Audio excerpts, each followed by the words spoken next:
I tend to change my hunting tactics based on what the elk are doing. And this particular day, they were not talking. And when that's the case, oftentimes I'll just still hunt.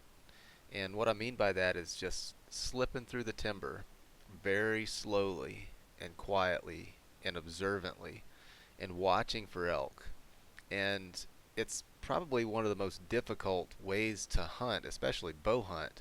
But when the elk aren't talking, some guys will walk through the woods with a bugle trying to get a bull to talk. In my experience, it doesn't work very well. I kind of mimic what the elk are doing. So if they're quiet, I'm quiet. If they're bugling like hell, I'll bugle right back at them. If you are stealthy enough to see the elk before they see you, then you have a chance to get in position for a shot. And I've actually killed several animals like this. But sometimes there's just nothing you can do. Either the wind's bad or just something isn't right about the situation and there's nothing in your power that you can do to get a shot.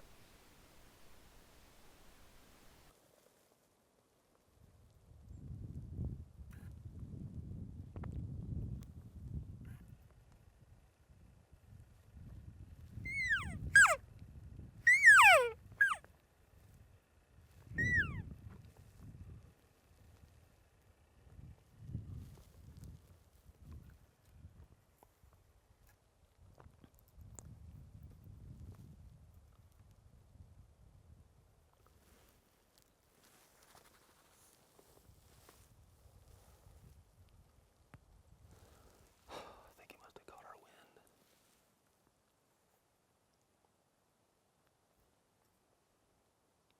This episode is brought to you by Werewolf Bows. Now these bows are set up with the ILF limb system, which is pretty awesome. I think these things are a great option for guys that are just getting into traditional archery, maybe the guy that's making the switch from compound to trad, but they're affordable, they're not gonna break the bank, they shoot sweet, and you can check them out at eclipsebroadheads.com. So this is the afternoon of day number 2 of hunting, and it's probably, I don't know, an hour or so to sunset. But we didn't go back up to where we left that bull yesterday evening because the weather's been nasty all day. It's been snowing and sleeting, blowing like hell. And so down in those basins when the wind's like that, there's no way. I mean, you could get lucky maybe and get within bow range of an elk, but the odds are definitely in their favor. And so we left that bull, and I didn't go back there today, and I'm hoping that that was not a mistake, because when we got up on this ridge, we called a little spike in early this morning, and but he didn't. He got went about 40 yards and just kind of turned and fed his way away from us, and we ended up actually still hunting up this ridge and getting back on him, but he was bedded. Probably we got to within about 80 yards or so, and but the wind has just been swirling all day, and he eventually caught our scent. But we kept on still hunting up this ridge and got on up there just real slow and easy, and about an hour or so ago we heard a bugle, the first bugle we've heard all day long. It's been extremely quiet, but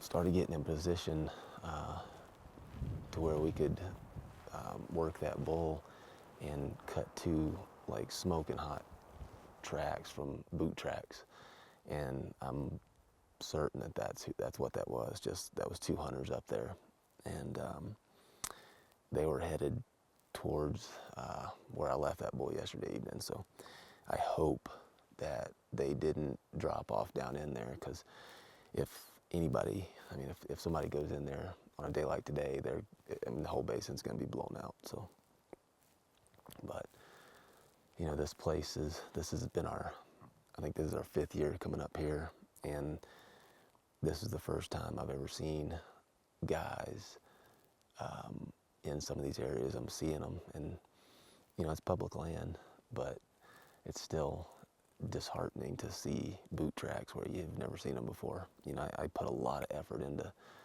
trying to get away from people so that I can hunt that way. You know, I can, if the conditions aren't right, you know, I'm a very cautious elk hunter. If the conditions aren't right, I'll just watch them. You know, I'll let them be, and I'll come back on a day when the odds are in my favor. You don't really have that luxury when there's other guys around, you know, threatening to go in there and you know, mess up the elk pattern. So, you know, if you went in there, if you pushed it, you went in there, you know, when you had bad winds, odds are they're going to wind you. You're going to blow the basin out, and then basically you're starting back from square one. You know, you got to find the elk again. You got to figure out what they're doing again. It's much better. I prefer it much better if I can just watch those elk until you've got better conditions, when you got a steady wind or good thermals, whatever it is. But I don't know. We're gonna have to. I think we're gonna call it a little bit early tonight. Head back to camp, cook up a good dinner, and hope that the weather breaks tonight and we get some clear, some calmer weather tomorrow.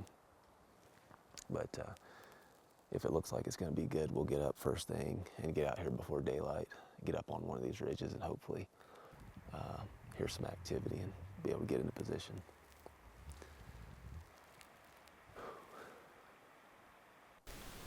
It did stop snowing long enough to start a fire and start trying to dry some things out, but then it promptly turned to rain, which overnight turned back into snow. I don't know if we really need to add anything to this. When you're out hunting, More the water. weather's just going to do what it's going to do. Doesn't do any good to complain about it. And as we'll see in the next episode, sometimes you just got to make do.